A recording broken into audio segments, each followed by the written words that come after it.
Hello and welcome दोस्तों। आज की इस वीडियो में मैं बात करूंगा कि बाजार कल कैसा होगा।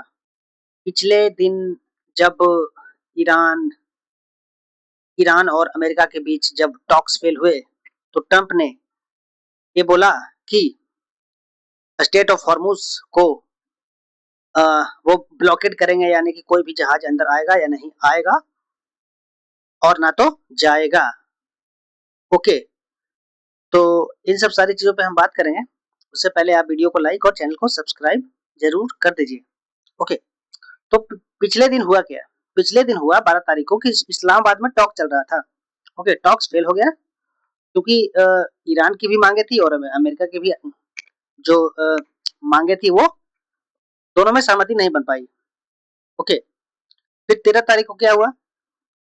अमेरिका ने 13 अप्रैल को सुबह 10 बजे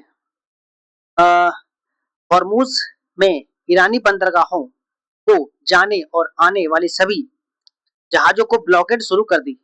ओके, ब्लॉकेड सिर्फ ईरानी जहाजों से आने जाने वाले जहाजों पर है।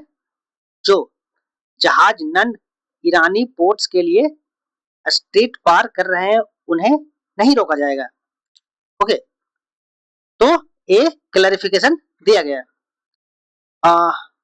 उसके बाद ट्रंप की चेतावनी। ट्रंप ने कहा कि अमेरिकी नेवी उन सभी जहाजों को इंटरसेप्ट करेगी जिन्होंने ईरान को गैर कानूनी टोल चुकाया है और उन पर सेफ पैसेज नहीं मिलेगा। ओके, ईरान जवाब में क्या बोला? आईआरजीसी ने कहा कि स्टेट ऑफ हॉर्मुज पर उनका नियंत्रण है पूरी तरीके से और किसी भी गलत कदम पर दुश्मन एक घातक भंवर में फंस जाएगा। ईरान के नेवी चीफ ने ट्रंप की धमकी को एक बहुत ही हास्यास्पद कहा।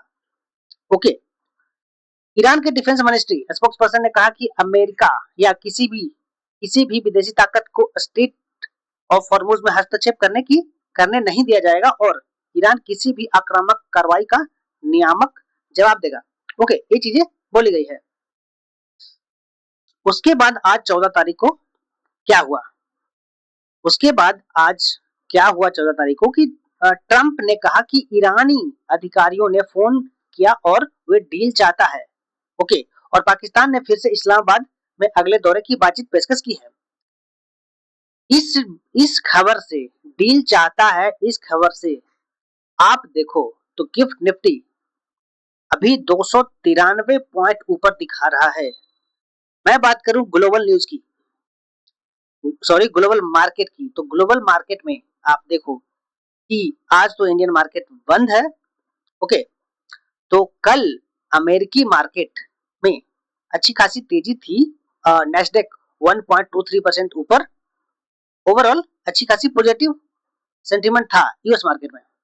ओके, आज अगर आप देखो, आज जो मॉर्निंग में मार्केट खुला है, जापान का मार्केट खुला है, चाइना का मार्केट खुला है और कोरिया का मार्केट खुला है, उसमें अच्छी खासी तेजी देखने के लिए मिल रहा है।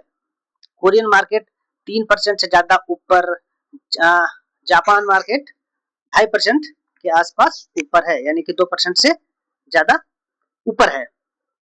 ओके, अब मैं बात करता हूं कि क्रूड ऑयल। क्रूड ऑयल में देखो आप, तो क्रूड ऑयल में भी गिरावट देखने के लिए मिला है। क्रूड ऑयल एक बार के लिए जो ट्रंप के बयान थे कि मैं ब्लॉकेट करूंगा सारे जो टैंकर है। ओके, और अगर कोई भी आने जाने की कोशिश करेगा तो मैं उस पर अटैक करूंगा, एक चीजें थी। तो उसके बाद जो बयान आया ट्रंप के तरफ से कि ईरान डील जाता है, अभी जो क्रूड ऑयल ट्रेड कर रहा है वो $98 के आसपास है पर बैरल। Okay, Brent crude. तो मुझे लगता है कि ट्रंप एक बार में बाजार को ऊपर, एक बार में बाजार को नीचे, ये बहुत ही यूं कहें तो बाजार में रिटेलर के साथ बहुत ही नाइंसाफी हो रही है। ओके, तो ये चीज देखने के लिए मिला है। अब मैं बात करता हूं कि हमारा बाजार कल किस तरीके से ट्रेड कर सकता है। सॉरी। ओके, तो पिछले दिन निफ्टी मैंने डिस्कस किया था कि गैप डाउन अगर ज्यादा होता है तो क्या होगा, तो ये सब सारी चीजें मैंने डिस्कस किया था। लेकिन पिछले दिन आप देखो कि गैप डाउन अच्छा खासा हुआ और जो पूरे गैप था उसको पूरी तरीके से फिल करता हुआ दिखा है। ओके, क्योंकि कल एक्सपायरी था निफ्टी का। तो आने वाले समय में क्या लगता है, अगर बाजार पॉजिटिव मोमेंटम करता है, जो कि जिस तरीके से गिफ्ट निफ्टी दिखा रहा है, अगर मैं यूं बोलूं तो 24,145, ओके, अगर इतना ही गैप अप खुलता है तो आपको 24,145 तक जाता हुआ दिख रहा है। ओके, यानी कि आ, मैं बात करूंगा कि अगर 24,100 के ऊपर खुलता है तो हमारे लिए एक अच्छा खासा साइन होगा बाजार को ऊपर जाने के लिए। ओके, अगर 24,100 के ऊपर खुलता है और बाजार क्या करता है कि फिर से इस एरिया पे सपोर्ट लेता है, ओके, आता है इस एरिया पे सपोर्ट लेता है, तो यहाँ से बाजार ऊपर जा सकता है। ओके, जा सकता है और जो नेक्स्ट टारगेट होगा हमारा वो होगा सीधा 24,300। ओके, तो ऐसी मार्केट में पॉसिबिलिटी है। अगर बाजार क्या करता है कि ये जो एरिया है 24,000 70-75, या यूं कहें कि 24,000 इसके आसपास खुलता है। ओके, इसके आसपास खुलता है बाजार 24,000 24,000 के आसपास खुलता है तो आपको एक सेलिंग देखने के लिए मिल सकती है। अगर 24,000 के आसपास खुलता है या नीचे खुलता है तो बाजार में सेलिंग देखने के लिए मिल सकता है। मैं यही एक्सपेक्ट करूंगा कि बाजार कम से कम तो 24,100 के ऊपर खुले और ऊपर सस्टेन करे तो आपको आराम से ऊपर जाता हुआ दिखेगा 24,300 तक। क्योंकि अगर इसके नीचे खुलता है तो यहाँ पर रेसिस्टेंट एरिया है और रेसिस्टेंट एरिया है तो बाजार नीचे आने की कोशिश करेगा। ओके, तो ये चीजें पॉसिबल दिखती है। यह 15 मिनट का कैंडल, 15 मिनट का अगर मैं 24,000 का साइकोलॉजिकल लेवल यहाँ पे लगा दूं, ओके, तो बाजार को इसके ऊपर खुलना चाहिए 24,100 के ऊपर जो दिखा रहा है, और उसके ऊपर खुलता है तो आपको एक अच्छी खासी ऊपर जाते हुए दिखेगा। अगर इसके अंदर खुलता है 24,75 या 24,000 से नीचे तो ये फिर से नीचे आता हुआ दिखेगा, और नीचे कहाँ तक आता हुआ दिखेगा, ये फिर से एक सपोर्ट यहाँ पे है, या यूं कहे कि ये सपोर्ट 23,900 आपको 23,900 तक लेके आ सकता है, और 23,900 तक आने के बाद आपको फिर यहाँ से बाइंग साइड ट्रिगर होता हुआ दिखेगा। ओके, और 23,900 भी ब्रेक हो जाता है तो ये आज का जो क्लोजिंग एरिया है वो हमारे लिए काफी इंपॉर्टेंट होगा। ओके, तो फिर ये क्या कर सकता है कि यहाँ पे आने के बाद में पुलिस प्राइजेक्शन बना करके ऊपर जा सकता है। ओके, तो ये चीजें पॉसिबल है निफ्टी में। गैप अप सिनेरियो है तो मैं गैप डाउन सिनेरियो को यहाँ पे मैं नहीं डिस्कस करूंगा। ओके, तो अब मैं बात करता हूँ बैंक्स में किस तरीके से मोमेंटम होगा। मैं वन डे टाइम फ्रेम पे जाऊंगा। अब देखना पड़ेगा कि बैंक कितना ऊपर खुलता है।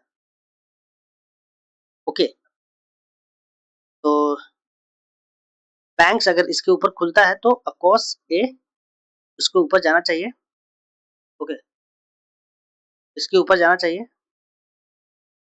और जो नेक्स्ट जो टारगेट होगा हमारा वो इस एरिया तक हो सकता है, यानी कि 56,700, 56,000 या यूं कह 57,000 के आसपास। अगर बाजार बैंक इसके ऊपर खुलता है इस आ, जो 55,900 यानी कि 56,000 के ऊपर बैंक खुलता है कल, बैंक निफ्टी, तो आपको ये ऊपर जाता हुआ दिखेगा। ऊपर जाता हुआ कैसे दिखेगा, दो चीजें हो सकती है, या तो खुलते ही ऊपर जाएगा। ओके, या तो खुलते ही ऊपर जाएगा और ऊपर जाने के बाद फिर से रिटेस्ट लेगा, फिर ऊपर जाएगा, तो एक बेस्ट अपॉर्चुनिटी होगा। ओके, इस लेवल से बाइंग करने के लिए। दूसरा सिनेरियो क्या होगा, या तो बाजार ऊपर खुले इसकी और यहाँ पे नीचे आए थोड़ा सा और यहाँ पे सपोर्ट ले, सपोर्ट लेने के बाद फिर से ऊपर जाए। ओके, दो चीजें पॉसिबल हो सकती है। तो देखते हैं बाजार कल कितना ज्यादा गैप अप खुलता है, अन्यथा कोई फिर से नेगेटिव न्यूज ना आए तो। मिलते हैं अगले वीडियो में। आपको क्या लगता है बाजार कल किस तरीके से होगा, कितना गैप अप खुलेगा, कितना ज्यादा कल मूवमेंट कर सकता है, प्लीज कमेंट में जरूर बताइएगा। मिलते हैं अगले वीडियो में।